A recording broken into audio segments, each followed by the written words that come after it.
shots in the fourth quarter. I'm going to focus on the fact that after 21 points and 6 threes in the first quarter, Steph Curry was held to 13 points. I'm going to focus on the fact that Klay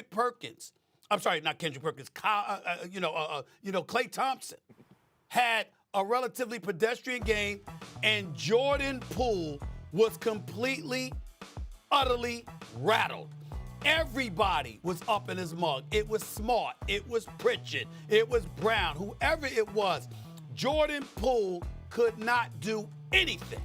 Absolutely nothing. Now, obviously, those could all be attributed to Boston's defense. So I'm in no way trying to disagree with you. I'm just saying to you that my focus is on, it's like, damn. I went from looking at Golden State winning this series in 7 games to actually saying, I suspect they will, but how the hell are you going to win games in this series? How are you going to pull this off? You try to go into the interior. You got Robert Williams blocking shots. You sit up there and you try to key on Jaylen Brown and Jason Tatum. Al Horford hitting open jump shots. Derek White coming off the bench hitting shots. I'm just saying, we're talking about Boston's defense, sure. But let's understand that if Derek White, Tim Legler, and Al Horford and Marcus Smart are going to shoot that way, Golden State doesn't have a chance. They don't have a chance. You can't have role players shooting like that and expect the Golden State Warriors to win. That's what I walked away thinking. It scared the living hell out of me. Yeah, listen, Steve Kerr had some sound after the game. He said, basically, my first gut reaction is they played a hell of a fourth quarter. And I'm sitting there saying, no, they didn't play a hell of a fourth quarter. They played perfect basketball. Perfect basketball. You could go and look at every game played in the NBA this season. You would have a difficult time finding a better 12 minutes put together on both ends of the floor than what Boston did in the fourth quarter of that game. And it was, look, guys stepped up, made shots. I thought Golden State's offense got pushed further and further out. They did get away a little bit from what they do. There was no guard screen action. There was no cutters. Everything was pushed out on the perimeter. I think they started to sense, hey, man, they're scoring every time down the other end. I thought they tried to hit the home run a little bit too quickly. They didn't do the things they did in the first 3 quarters. Listen, you cannot take anything away from Boston. But what they did was win a road game. And this is their 8th road win, by the way, in the postseason, which is incredible. 8-2. Incredible. They've won 8 road games already with 6 more games potentially to play in the finals. But here's the thing. I expected both teams to win a road game in this series, which is why I ultimately picked the Warriors in 7.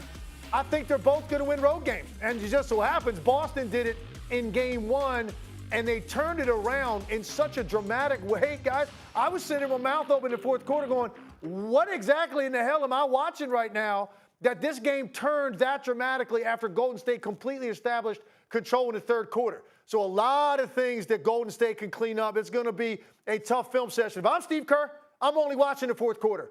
That's all I want to watch. Let's watch this quarter, particularly defensively, and some of the mistakes they were making in not getting the shooters. Those are where the adjustments are going to have to come from Golden State, because Boston bombed them out in the fourth quarter, and that just can't happen, or Golden State can't win the series. See, what I saw in this game was trust. What I saw was Jaylen Brown and Jason Tatum have trust in the others. The Golden State Warriors did a great job of loading up on Jason Tatum last night. He had 13 assists. So you know what that's going to do for Game 2? Now all of a sudden in Game 2, everybody on the Golden State Warriors is now going to respect Al Horford. They're going to respect Derek White, which is now going to open up driving lanes and driving gaps and give Jason Tatum and Jaylen Brown those one-on-one isolations. Now let me get to Jordan Poole for a second. Throughout this entire playoffs, Jordan Poole has been what? The third option to Klay Thompson and Steph Curry. Meaning when he goes into ball games, he's primarily guarded by somebody that's not really considered a defender. See, when you're dealing with this Celtic team right here, this team that got this depth at the perimeter for its defensive prowess, you can't hide no more. So they have about 6 or 7 guys that are capable of sliding their puppies on the Celtics. So Jordan Poole, I don't think this is just a game 1, just him having a poor night. He is going to struggle throughout this entire series because of the depth that the Celtics have on the defensive side of things. Kendrick Perkins, Tim Blake, let me throw this at y'all, okay? Let me ask y'all this question. Because one of the things that I believe you cannot do against Boston, you can't dribble the ball too much. Jordan Poole is guilty of that. You are not going to be effective against the Boston Celtics trying to break them down off the dribble. It's not going to work. They're like piranhas. They'll come down on you. They'll suffocate on you. They'll swarm you, and they'll do it quickly. You got to catch and shoot. You got to have spacing. You got to distribute the basketball. You got to do those things. I thought with Jordan Poole, entirely too much dribbling. And one of the things Magic Johnson pointed out during the game, he came up with us at halftime. He was there for a few minutes. First quarter. End of first quarter, Magic Johnson comes up on the set, fellas. He's sitting right next to me. He said, Stephen A., look at Golden State. I said, what? He said, all 5 guys have their hands on their hips. They're tired. They're tired after the first quarter. He said, Boston's going to get up in you. They know they're bigger. They know they're more physical, and they're going to dare you to withstand that. He said, you combat that, you've got to be selfless. You've got to move the basketball because the more you dribble, the more energy you're expending, and that's playing right into their hands. And sure enough, that's exactly what the Golden State Warriors did, especially a Jordan Poole. And I'm looking at, listen, my belief is Golden State's chance to win this series, and why I picked them to win this series is because of Steph, Clay, and Jordan Poole. And I said, 2 of the 3 have to get off. All 3 of them didn't get off. You damn right Boston should be the favorite right now after that performance last night and the kind of hole that they put Golden State in. Let me get direct in what I'm about to say. The Boston Celtics cannot win Game 2, and we expect the Golden State Warriors to win this series. They can't win Game 2. If the Golden State Warriors go down 0-2, they're not beating the Boston Celtics for the next 5 games. I think it's safe for us all to assume that. That's just too much to ask against a team as elite as they are defensively. I just don't expect that kind of breakdown from the Boston Celtics. Number 3, I will say this to you, KP. When we highlight what all the things that you just articulated about how Boston could step up their game, here's where I respectfully disagree. I don't believe all of those dudes would get the opportunity to do what they did if Jason Tatum was on.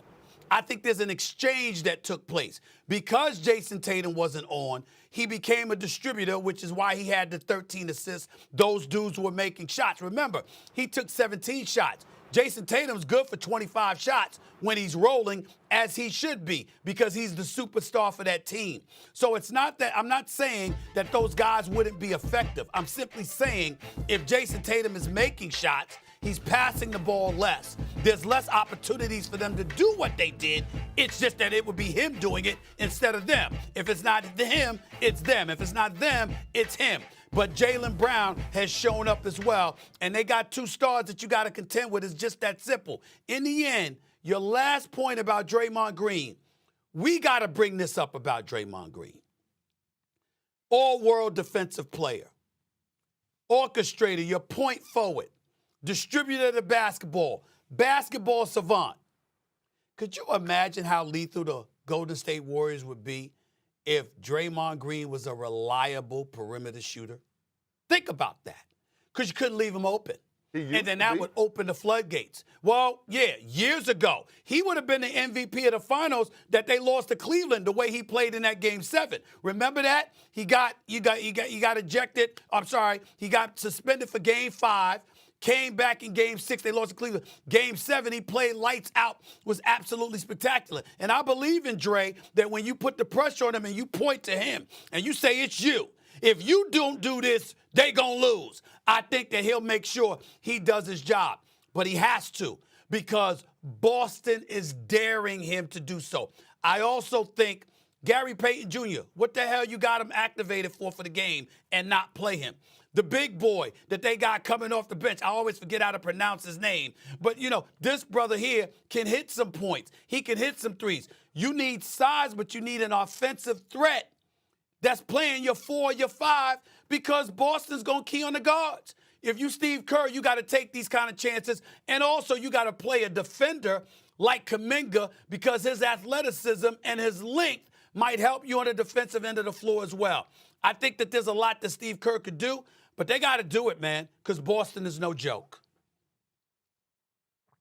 They better respect the others. That's what they better do. They better respect the others. They better respect Big Al Horford like he didn't outplay Giannis in that game 4 on the road in Milwaukee when he went for what, 26 or 28 points.